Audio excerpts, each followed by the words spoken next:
Damos comienzo a un nuevo comentario bíblico expositivo. Servidores de Dios. Quien te habla es Manuel Cornejo. En esta ocasión estaré compartiendo sobre el libro de Génesis, en Génesis capítulo 21 y versículo 15, donde dice: «Y le faltó el agua del odre, y echó al muchacho debajo de un arbusto». Después de agotarse el agua, Agar, sumamente cansada, ayudó y arrastró a su hijo hasta ponerlo bajo la sombra de un árbol y se alejó a cierta distancia.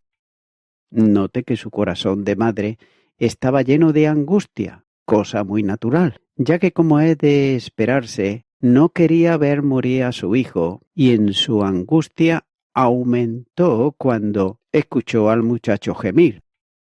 Continúa ahora con el versículo 16, donde dice: «Y se fue y se sentó enfrente, a distancia de un tiro de arco, porque decía: no veré cuando el muchacho muera». Y cuando ella se sentó enfrente, el muchacho alzó su voz y lloró. La fortuna de Ismael.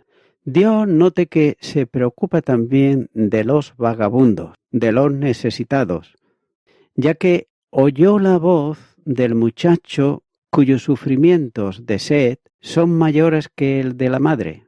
Por tanto, se envía un ángel que se dirige a Agar con simples palabras de aliento y dirección.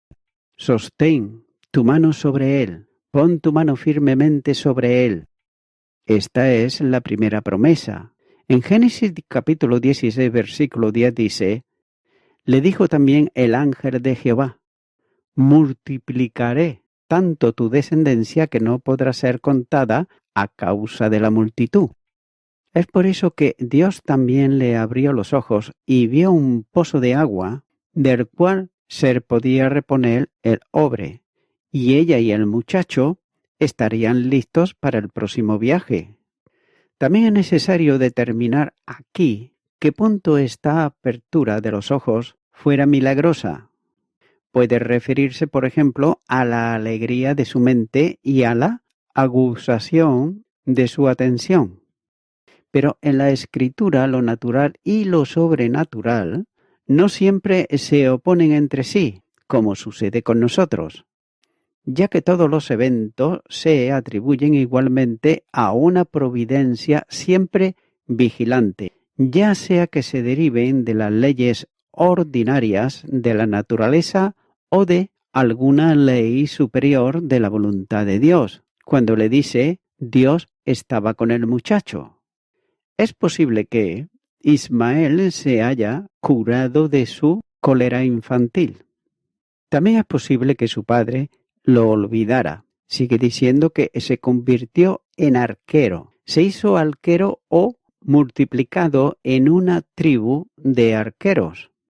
Génesis capítulo 14, versículo 6 dice: «Y a los horeos en el monte de Seir hasta la llanura de Parán, que está junto al desierto». Esta estaba al sur de Palestina y por lo tanto en el camino de Egipto, de donde su madre lo tomó para esposa. Los ismaelitas, por lo tanto, tanto la raíz como la rama descendiente por parte de madre de los egipcios. Continuará con el versículo 17 y 18, donde dice: «Y oyó Dios la voz del muchacho, y el ángel de Dios llamó a Agar desde el cielo y le dijo: ¿Qué tienes, Agar? No temas, porque Dios ha oído la voz del muchacho en donde está. Levántate, alza al muchacho y sosténlo con tu mano, porque yo haré de él una gran nación». El nombre de Ismael significa Dios oye, y eso fue exactamente lo que ocurrió. La expresión «el ángel de Jehová», versículo 17, probablemente se está aquí refiriendo a la misma persona que se le apareció a Agar en el versículo 7, bajo el nombre de «el ángel de Jehová». Sin duda, era esta una teofanía. Continúa ahora con el versículo 19, donde dice: Entonces Dios le abrió los ojos y vio una fuente de agua y fue y llenó el odre de agua y dio de beber al muchacho. Dice este versículo: sosténlo en tu mano. Literalmente está diciendo: fortalece tu mano en él, sosténlo firmemente. Como observa Jerome, el niño que iba de la mano de su madre debió de haber sido su compañero en su viaje y no una carga sobre su. También se debe de agregar que las palabras no se refieren a lo que ella iba a hacer inmediatamente, sino al futuro, ya que ella no debía simplemente conducirlo al agua, sino que su valiente y fiel protectora, como sabemos que ella era realmente, llegó a ser. Note que no es que sus ojos estuvieran cerrados o estuvieran ciegos antes, pero sin embargo no vio el pozo antes, ya sea porque estaba a cierta distancia o porque sus ojos estaban llenos de lágrimas y su mente estaba distraída y también distraída por el dolor y un miedo excesivo, o porque Dios retuvo sus ojos para que ella no pudiera verlo sin su información. El Evangelio de Lucas, capítulo 24, versículo 16, nos dice: Mas los ojos de ellos estaban velados para que no le reconociesen. Continúa con el versículo 20, donde dice: Y Dios estaba con el muchacho y creció, y habitó en el desierto y fue tirador de arco. Note que vivía en el desierto y estaba creciendo como arquero, es decir, adquiriendo mayor habilidad y pericia en el tiro con arco. Su posteridad ha vivido siempre en esa parte del desierto de Arabia, y estuvieron por él arco, la carne de venado y las aves salvajes, que eran con lo que se subsistían, porque era reacio al arado, como el beduino de la actualidad, habitante en el desierto. Continúa ahora con el versículo 21, donde dice: Y habitó en el desierto de Parán, y su madre le tomó mujer de la tierra de Egipto. Parán, que está más al sur que el desierto de Beerseba, correspondía generalmente al desierto que ahora se llama Eptib, limitado al norte por las montañas del sur de Canaán, al oeste por el desierto de Sur, el sur de Jebet e In, y al este por el monte de Seir. Ahora bien, no se registra cuándo Ismael se mudó al desierto de Parán, ya sea inmediatamente después de la recuperación o se quedó por un tiempo en la vecindad del pozo. Génesis capítulo 16, versículo 12 dice: Y él será hombre fiero, su mano será contra todos y la mano de todos contra él, y delante de todos sus hermanos habitará. También nos dice que su madre le tomó una esposa. A la muerte del padre, la madre, cuando supuestamente se enteró, le buscó a su hijo una esposa. Y como Israel ahora estaba virtualmente privado de su padre, su madre se dispuso a formar una conexión matrimonial para él aparecer entre sus parientes. Note que este incidente es visto también por el apóstol Pablo en Gálatas capítulo 4 y los versículos 22 al 26, como representación de la alegoría del pacto antiguo o sinaítico. Agar estaba en cautiverio y aunque durante un tiempo fue propiedad de Abraham, la protegió y también la sostuvo. Finalmente, Agar fue expulsada junto a su hijo al desierto para permitir que Sara y el heredero legítimo disfrutaran de la posesión exclusiva del amor de Abraham, así como de los privilegios indivisos de la herencia. El antiguo pacto o dispensación judía ocupaba una posición similar en la casa de Dios, ya que estaba en servidumbre y mantenía el yugo de servidumbre sobre el cuello de sus hijos. Por un tiempo disfrutó de la protección y apoyo del Maestro celestial, pero eventualmente fue desplazada por la mejor dispensación o iglesia cristiana, la cual, como la esposa del Señor, tenía derecho a todos los honores y privilegios de la relación matrimonial. Continúa con el versículo 22, donde dice: Aconteció en aquel mismo tiempo que habló Abimelech y Ficol, príncipe de su ejército, a Abraham diciendo: Dios está contigo en todo cuanto haces. Aquí en este versículo nos está hablando de Abimelech y Ficol. Y aquí hay una prueba del cumplimiento de la promesa que se encuentra en Génesis capítulo 2 y versículo 2, ya que es un príncipe nativo que desea formar una alianza solemne con Abraham. La propuesta era razonable y estuvo de acuerdo. Las señales manifestadas de la bendición divina que recayó sobre Abraham y su extenso y floreciente establecimiento causaron una profunda impresión en la mente de este pueblo, entre el cual, como en el caso de Melquisedec, todavía persistía el conocimiento y la adoración del Dios verdadero. Note que el registro de una liga propuesta sobre la base expuesta es sumamente interesante, ya que permite vislumbrar la historia antigua, que muestra que la caída de las naciones en la idolatría y la superstición fue gradual. Nos sigue diciendo este versículo que Abimelech y Ficol, el capitán principal de su ejército.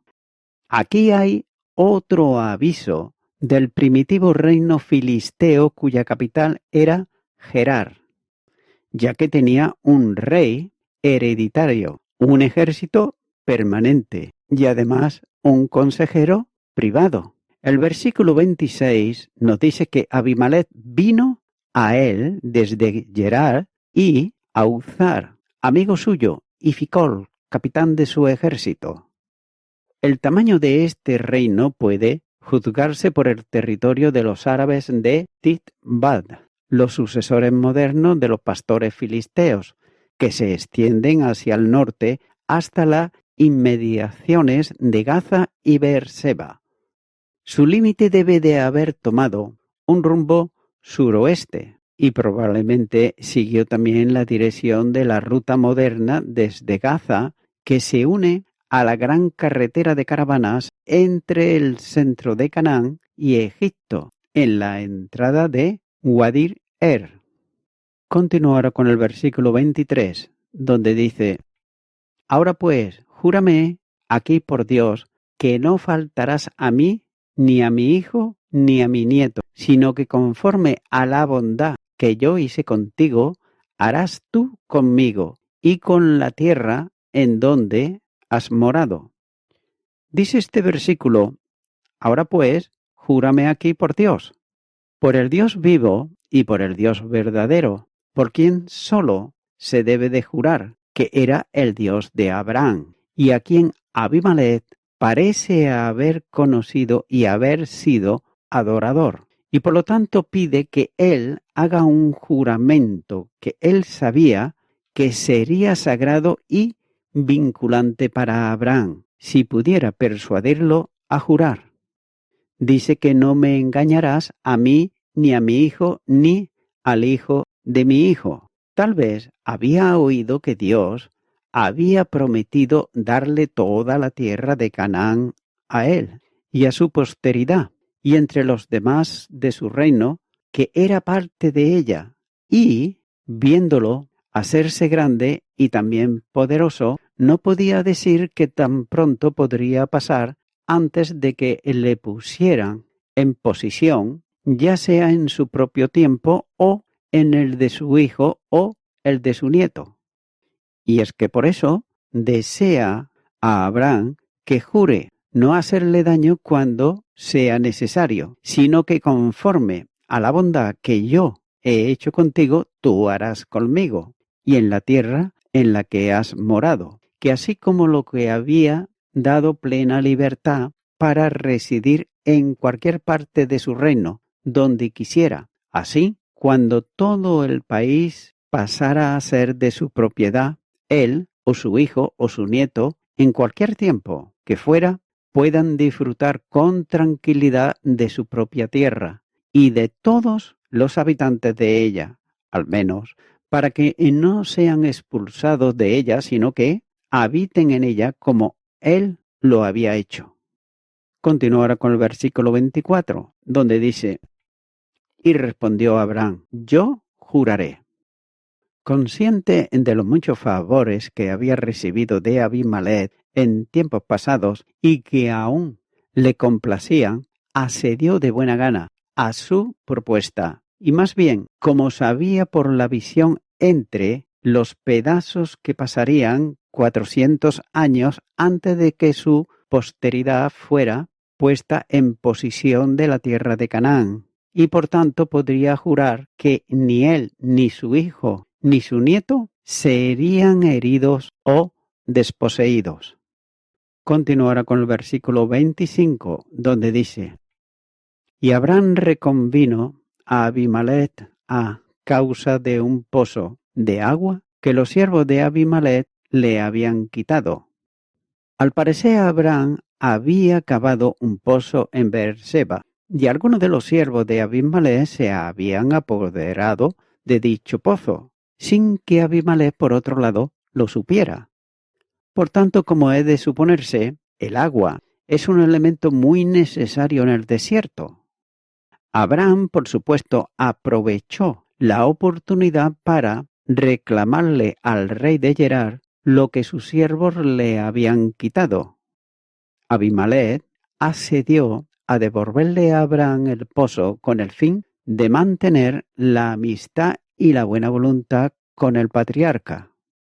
Continúa ahora con el versículo 26, donde dice: y respondió Abimelech: no sé quién haya hecho esto, ni tampoco tú me lo hiciste saber, ni yo lo he oído hasta hoy.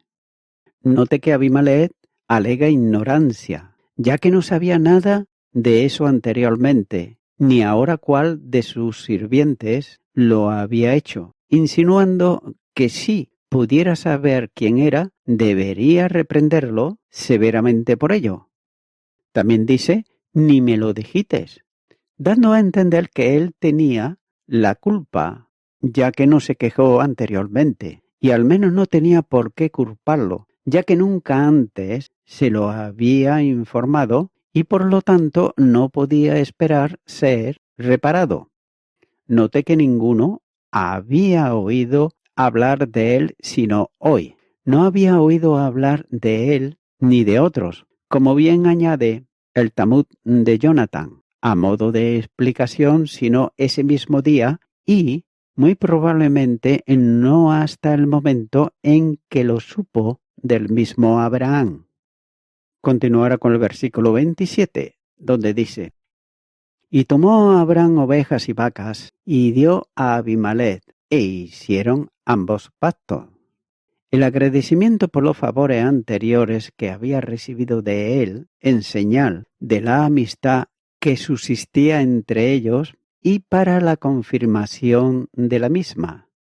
Y para mostrar que estaba completamente satisfecho con la respuesta de Abimelech a su queja, así como dispuesto a entrar en pacto por sacrificio, cuando tales criaturas fueron divididas y los pactantes pasaron entre los pedazos, porque así sigue, y ambos hicieron un pacto, o cortar o golpear un pacto. Cortó el sacrificio en pedazos y pasó entre ellos, en señal del pacto y acuerdo que celebraron entre sí, lo que significa que quien lo rompiera merecería también ser cortado en pedazos como lo fueron esas criaturas. Continuará con los versículos 28 y 29, donde dice: entonces puso Abraham 7 corderas del rebaño aparte, y dijo Abimelech a Abraham: ¿qué significa esas 7 corderas que has puesto aparte? La palabra en hebreo para jurar es el verbo pasivo que literalmente significa ser 7, es decir, hecho o confirmado por 7. En esta narración antigua se puede ver un pacto que en realidad se hace vinculante. 7 corderas son escogidas y colocadas por sí mismas, y al aceptarlas, Abimelech se comprometió a reconocer y también respetar el derecho de Abraham al pozo. Al parecer, esta manera de ratificar un juramento era reconocida para los filisteos, ya que Abimelech pregunta: ¿qué significa estas 7 corderas? Pero note que es igualmente posible que esta cuestión fuera dictada por las reglas de la cortesía oriental, ya que cuando Abraham escogió los corderos, se convirtió en el deber de Abimelech preguntar cuál era el propósito del acto, que luego se explicó, y tan pronto como se aceptaron los corderos, la ratificación fue completa. Continuará con el versículo 30, donde dice: y él respondió: ¿qué estas 7 corderas tomarás de mi mano para que me sirvan de testimonio de que yo cavé este pozo? Abraham respondió a Abimelech: para que me sean testigo de que he cavado este pozo. Note que esto debía de ser un testimonio de que el pozo que le había sido quitado a Abraham era uno que él había cavado y era por tanto de su propiedad, y que Abimelech reconoció por su aceptación de estos 7 corderos, y muy probablemente también Abraham recibió una nota de mano de Abimelech, reconociendo su recesión de los 7 corderos y su título sobre el pozo del cual estos eran testigos. Continuará con el versículo 31, donde dice: por esto llamó a aquel lugar Beerseba, porque allí juraron ambos. Dice que por lo cual llamó a aquel lugar Beerseba. O Abraham o Abimelech o ambos lo llamaron así, o puede leerse impersonalmente. Por eso se llamó el lugar Beerseba, por 2 razones, ya que una implica a la otra, que expresa uno lo era por los 7 corderos anteriormente mencionados, así como también lo hace el Talmud de Jonathan. Y por eso llamó el pozo de los 7 corderos. Beer significa un pozo y Seba 7. El otro, y que es más cierto, siendo expresado es como sigue: porque allí juraron los dos por el Dios vivo para guardar inviolablemente el pacto que habían hecho entre ellos. Continuará con el versículo 32, donde dice: así hicieron pacto en Beerseba, y se levantó Abimelech y Ficol, príncipe de su ejército, y volvieron a tierra de los filisteos. Dice este versículo: así hicieron un pacto en Beerseba, que tomó su nombre del juramento aneso al pacto allí hecho, y que se observa por el bien de lo que sigue para mostrar que cuando terminaron su acuerdo y las ceremonias del mismo, fue entonces cuando se levantó Abimelech y Ficol, capitán príncipe de su ejército, del lugar donde habían estado conversando, y pactaron con Abraham, y volvieron a la tierra de los filisteos, desde Beerseba, que estaba en su extremo, hasta Gerar, que estaba en medio de ella y era una ciudad capital. De lo contrario, ambos lugares estaban en Palestina, o la tierra de los filisteos, un pueblo que salió originalmente de Egipto y se estableció aquí, en el tiempo de Jerónimo. Beerseba era un pueblo grande, aproximadamente a unos 20 kilómetros al sur de Hebrón.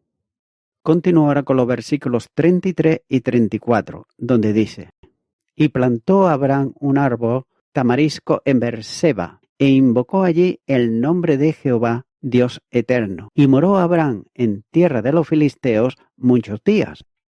Note que la siembra de este árbol longevo, con su madera dura y sus largas hojas agrupadas en forma gruesa y verde, perenne, era un tipo de la gracia permanente del fiel Dios del pacto. ya que el árbol plantado por Abraham era conmemorativo y simbólico del pacto realizado, pero además el patriarca invocó el nombre de Jehová, Dios eterno. Abraham ha descubierto que Dios es quien le había dicho que era, como señala Génesis capítulo 15, versículo 1 y capítulo 21, versículo 5.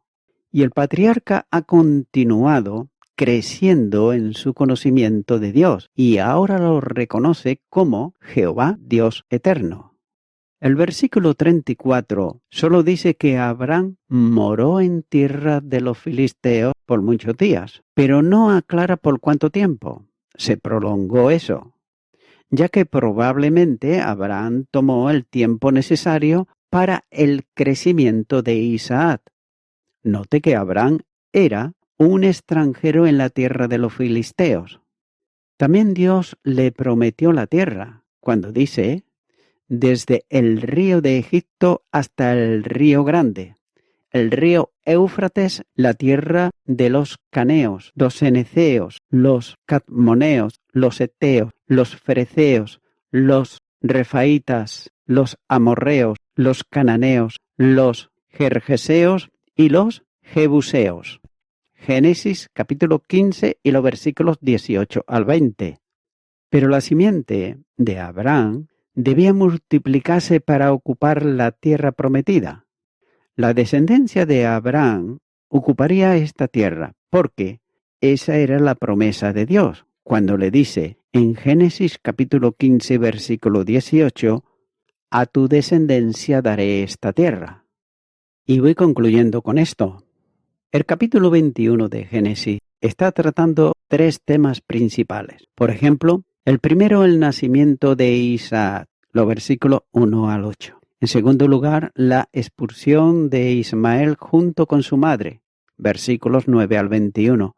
Y en tercer lugar, el pacto entre Abraham y Abimelech, versículos 22 al 34. Notamos que en medio de las grandes lecciones de la fidelidad de Dios a su palabra, en el nacimiento de Isaac y también la superioridad de la promesa de Dios sobre la carne y sus obras, la prueba de la gracia soberana de Dios en la elección, sobresale, por ejemplo, el destete de Isaac.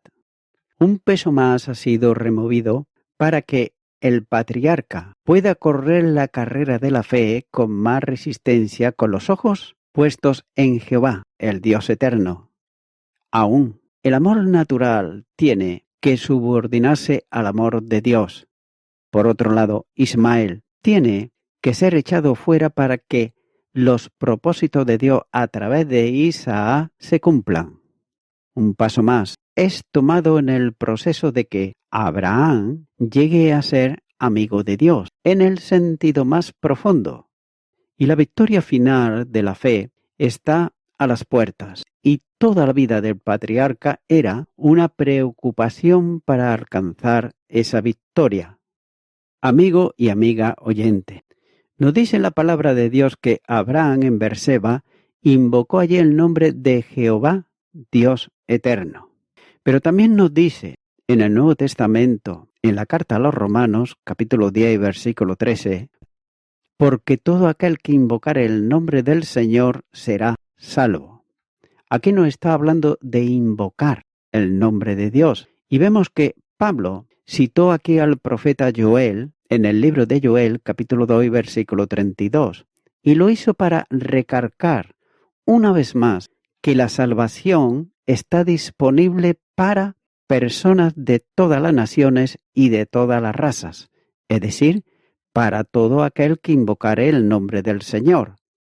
Mi amigo, mi amiga oyente, esta invocación no es simplemente creer porque sí, sino que es una invocación de creer en el corazón y hacerlo por la fe, en el Salvador Jesucristo, que puede venir a Él toda persona y puede hacerlo en arrepentimiento. Es por ello que, mi amigo, mi amiga oyente, yo te animo ahora a que así tú lo hagas, a que invoques el nombre del Señor, a que venga Jesús a tu vida, a que venga a tu corazón, Si nunca antes la has hecho, ahora pues, yo te invito a que así lo hagas. Ora conmigo y repite esta oración que yo voy a hacer. Y di: Señor Jesús, invoco tu nombre, pidiéndote perdón por todos mis pecados y arrepintiéndome de ellos. Te abro mi corazón y te acepto como mi único y suficiente Salvador. Ayúdame cada día de mi vida a testificar de ti. En tu nombre, amén.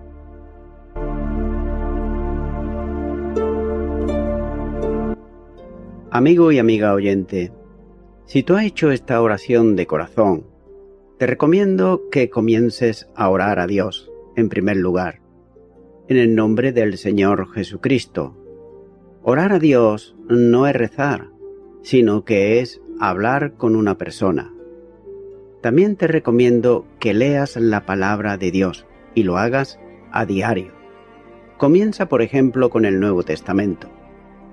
Y también, por último, te recomiendo que para que puedas crecer espiritualmente, te congregues en una iglesia cristiano-evangélica, donde se predique, se enseñe y se practique la sana doctrina y la palabra de Dios.